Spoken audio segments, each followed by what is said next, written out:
Ngayon ay yun.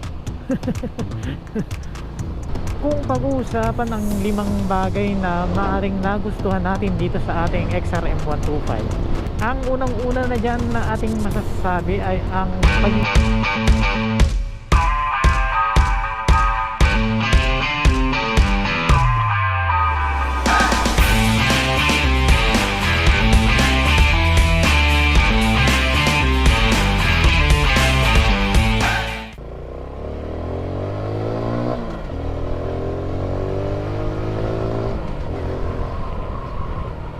ngayong araw ay bibiyahe kami papuntang Bacolod.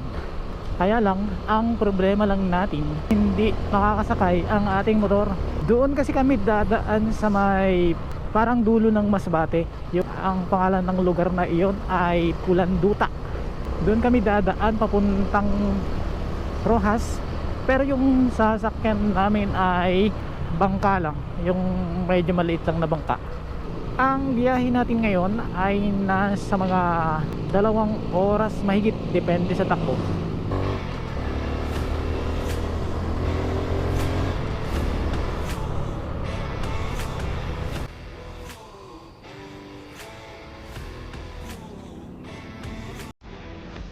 Pahangin muna tayo at meron tayong angkas.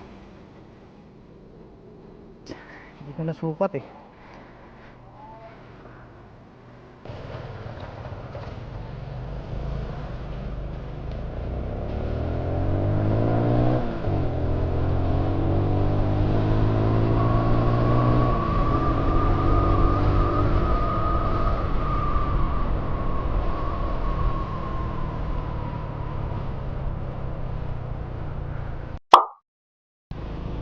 Medyo malayo na tayo doon sa city, kaya ngayon ay yun.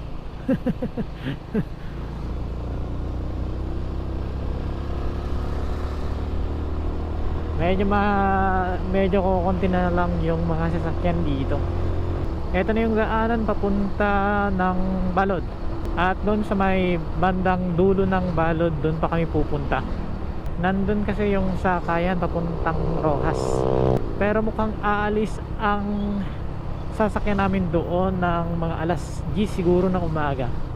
So ngayon ay nasa alas 7:15 pa lang. Sa bagay, hindi naman masyadong malayo talaga, lalo na kapag ganitong umaga na kukunti lang ang mga sasakyan.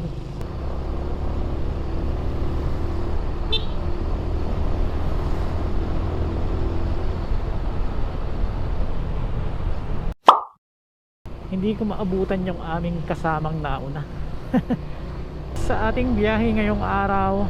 At sa mga biyahe nyo din, ingat po tayong lahat. At pagdating namin doon sa may Rojas ay magkukommute na lang kami papuntang Bacolod. Ito yung first time ko na makarating doon, pero hindi ko madadala yung aking motor, sayang. At ngayon ay nandito na kami sa crossing. Yan. Ito na yung papuntang Bacolod. Sorry. Ito na yung papuntang Balod. Ayun guys, samahan nyo kami sa aming biyahe ngayon.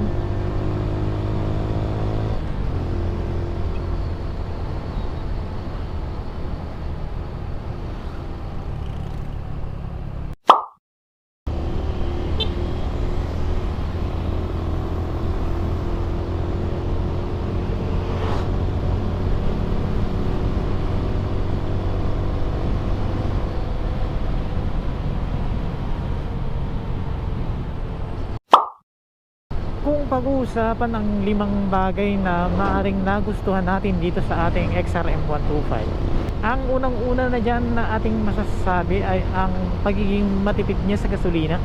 Yan yung pinaka main reason sa ating pagkuha ng XRM 125, yung pagkakaroon niya ng matipid na gas consumption.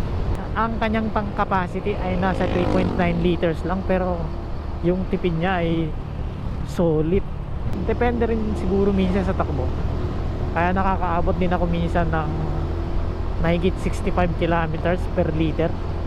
At yung ating pangalawang dahilan ay ang pagiging komportable niyang gamitin, mapa long rides or short rides. Napaka komportabling gamitin ang XRM 125. Yan yung pangalawa nating dahilan.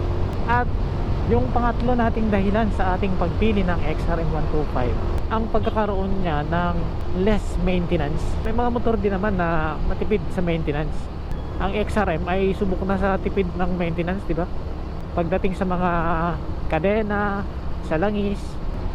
Kaya yun yung nagustuhan ko rin dito sa XRM 125, ang kanyang pagkakaroon ng matipid na maintenance. At yung pang-apat na nagustuhan din natin dito sa ating XRM 125, ang kanyang handling. Dati nung wala pa akong XRM, nakikihiram lang ako sa kaibigan ko. Talagang parang ang gamitin ng XRM, di ba? Di ba yung parang lumiliko ka ng pagganon, at yung may mga dinadaanan ka ng mga traffic, parang ang gaan niyang gamitin. At dati rin ay isa ito sa pinag-practicean din natin noon eh. Ang kinagandahan pa kapag gusto mo siyang pag-aralan, hindi siya ganun kahirap kasi wala siyang clutch, may cambio lang siya. Kung XRM yung ginagamit mo habang nagpa-practice ka magmotor, napakadali lang, di ba? No? Kapag paka-start mo, tapos cambio ka agad, wala ka nang kailangang i-control dito sa kaliwang kamay mo. Nakafocus lang siya sa pag-balance ng manobela. Ang panglima sa nagustuhan ko rin dito sa XRM 125 ay ang kanyang power. Na kahit siya ay 125cc lang, pero yung kanyang power naman ay solid, di ba? 125cc siya, pero yung kanyang body ay maliit at magaan. Kaya naman kapag binibirit mo yung silinyador, nako, sigurado hindi naman ganun kabilis talaga, pero may masasabi ka rin namang bilis. Yung iba nga ay nakakalagpas ng 100, umaabot pa nga daw sila ng mga 120 ganoon. Pero yung sa atin dito, yung pinaka top speed lang talaga natin minsan nasa 110 lang. Pero mabilis na yun, di ba? Mabilis na nga yung 90. Pero dito nagagawa ko lang din yan kapag yun sa mga ganitong walang mga sasakyan, bibihira yung mga tao. Kasi alam mong safe ka kapag magpapatakbo ka ng ganun katulin, di ba? Siguro kapag medyo malawak-lawak siguro yung madadaanan mo, katulad sa ibang lugar na napakalayo ng kanilang straight na daan, siguro talagang kayang umabot ng 120 ng XRM. At yung iba nga ay siguro mas sigit pa sa 120, di ba? Lalo na yung iba ay nililitan nila yung kanilang mga gulong, mas gagaan talaga. Yun yung pinakapangunahing 5 bagay na nagustuhan ko dito sa XRM 125.